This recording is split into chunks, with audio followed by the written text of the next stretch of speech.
এই ভাই কি বলে কথাগুলো একটু শোনেন। এই যে খানকির পুলারা আওয়ামী লীগ করিস বিএনপি করিস সব কয়টা মাদার টুথ খানকির পুলারা। আজকের এই কথাগুলো শোনার পরে হয়তো অনেকে আমাকে খারাপ ভাববে, কিন্তু কিছু করার নাই। যেহেতু বন্ধু বান্ধব আছিস, আত্মীয় স্বজন আরো যারা আছে তাদেরকে বলি, সব কয়টা খানকির পুলা যে কয়টা আওয়ামী লীগ বিএনপি করে। একজন দেশপ্রেমিক মানুষ, একজন দেশে শান্তি চাওয়া মানুষ কখনো আওয়ামী লীগ বিএনপি বা আরো যারা ছোট ছোট দল আছে না, ওইগুলা কখনো করতে পারে না। খানকির পুলারা, বুঝছিস?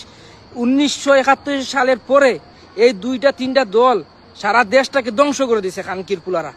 আমরা যখন দেশের হয়ে কিছু কথা বলি তখন আমাদেরকে রাজাকার বলা হয়। এই খানকির পুলারা, আমাদের জন্ম 2002 এর পরে আমার জন্ম, বুঝছিস?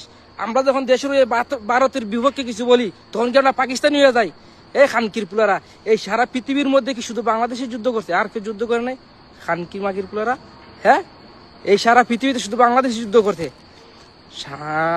মাদার চুদেরা, কি যে বলি তোদেরকে, খানকির পোলাই দেখ। আমি এখন ইতালিতে আছি, ইতালিও কোনো এক সময় যুদ্ধ করছিল।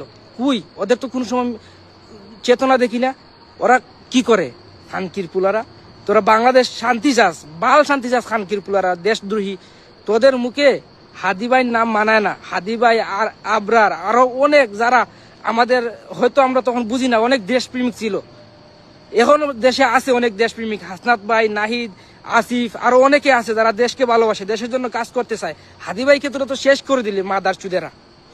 তোরা আবার ফেসবুকে এসে এই সমাবেদনা জানাস, ইন্নানিল্লাহি, অনেকে আলহামদুলিল্লাহ বলে মজা কইরা। খানকি মাগির পুলারা, তোরা কখনো দেশকে ভালোবাসিস না। তোরা লাগে শেখ পরিবার, জিয়া পরিবারের গুলামি করিস, ভারতের গুলামি করিস, খানকির পুলারা, বুঝছিস? দেশে একটু শান্তি চাই আমরা, দেশে দেশে আমি তো দোয়া করি আল্লাহর কাছে, আল্লাহ শুক্রিয়া আদায় করি যে কোনোভাবে আসতে পারছে এই দেশটা চাইরা। যেই দেশে একটা মানুষ শান্তি মতো ঘুরতে পারে না, একটা বিজনেস করতে পারে না, একটা কোনো মানে উন্নতি করবে, সেই রাস্তা যাইতে পারে না, একজন আরেকজনের ক্ষতি করে, সেই দল সেইখানে এই কর্মীগুলা খানকি মাগির গুলারা শেষ করে দিতেছে হিংসা টিংসা কইরা। যেইগুলো দেশপ্রেমিক দেখায়, সত্য কথা বলে, দেশের হয়ে কথা বলে, ওইগুলার পিছনে তোরা লাগিয়ে যাস। তোরা চাস যে তোরা আওয়ামী লীগ বিএনপি রাজত্ব করবি। খানকির গুলা 1971 পরে কত বছর হয়েছে? তোদের দেশে কি হয়েছে? পৃথিবীতে কি বাংলাদেশ ছাড়া আরো যারা আছে যুদ্ধ করে উন্নত হয় নাই? নাকি এখনো বাংলাদেশের মতোই আছে? তোরা পাকিস্তান পাকিস্তান মারাস। পাকিস্তানের সাথে তুলনা দিয়ে কি করছ? ইন্ডিয়ার সাথে তুলনা দিয়ে কি করছ? নিজেদের উন্নত হয়েছে? পাকিস্তান যা করতে পারে তোরা তা করতে পারো এখন? পাকিস্তানের মানুষ না খাইয়া মরতে পারে, কিন্তু ভারতের মতো একটা দেশকে তারা হারাইতে পারে যে কোনো সময় যুদ্ধে। ভারত ভয় পায় পাকিস্তানকে। খানকির পুলা, তোর কি আছে?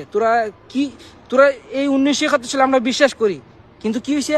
ভারত আমাদের সাহায্য কইরা ওই যুদ্ধর অবদান যা আছে সব অবদান ওরা নিয়ে গেছে। একটা দেশের প্রধানমন্ত্রী, বুঝছিস, ইন্ডিয়ার প্রধানমন্ত্রী নরেন্দ্র মোদী, চা বিক্রেতা যেটা ছিল না কি ছিল বাল, ও কি ওর থেকে শুরু করে যেত সেনাবাহিনী বড় বড় সেলিব্রিটি আছে, ওরা সবাই দাবি করছে যে 16 ডিসেম্বর ওদের স্বাধীনতা ছিল। আমার যতটুকু জ্ঞানে কয়, বুঝছিস, আমি একটা পড়ছিলাম অনেক আগে যে যখন আমরা বাংলাদেশ, পূর্ব পাকিস্তান, পশ্চিম পাকিস্তান এক ছিলাম, তখন ইন্ডিয়ার সাথে একটা যুদ্ধ হয়েছিল। তখন ইন্ডিয়া আমাদের সাথে পরাজিত হয়েছিল। সেইটার প্রতিশোধ নেওয়ার জন্য 1971 সালে যুদ্ধ হয়েছিল।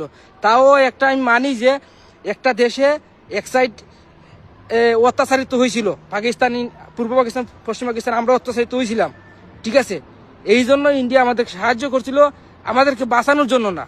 ওরা প্রতিশোধ নেওয়ার জন্য যুদ্ধটা করছিল এবং তারা সফল হয়েছে। পাকিস্তান যতটা না বাংলাদেশিকে মারছে, তার থেকে বেশি মারছে হইলে গিয়া ইন্ডিয়ানরা লুকিয়া। যারা বুদ্ধিজীবী হত্যা যে হয়েছে, এটা কারা করছে? পাকিস্তান করছিল নাকি ইন্ডিয়া করছিল? এটা তো ফুললি ভাবে একবারে মানে ক্লিয়ার। ইন্ডিয়া এই যে 16 ডিসেম্বর যারা মোদি শো যারা পোস্ট করছে, এটা এই পোস্টগুলোর পরে একবারে স্পষ্ট ক্লিয়ার যে 1971 সালে যুদ্ধ যেটা হয়েছিল, ওইটা ইন্ডিয়াই সব থেকে বেশি অবদান রাখছিল এটা লাগানোর জন্য এবং বাংলাদেশকে জিতানোর জন্য, তাদের স্বার্থের জন্য। এই ইন্ডিয়ার গোলামি করিস খানকির পুলারা। যেদিন পর্যন্ত আল্লাহর কসম, যেদিন পর্যন্ত এই গুলামি ছাড়তে পারবি না, ইন্ডিয়ার গুলামি, আওয়ামী লীগ বিএনপি আরো যে কটা আছে ছোট ছোট দল, ওই দলগুলোর গুলামি না ছাড়তে পারবি, কখনো ওই দেশ উন্নত হবে না, হবে না, হবে না, হবে না, শান্তিও আসবে না কখনো ওই দেশে, বুঝছিস?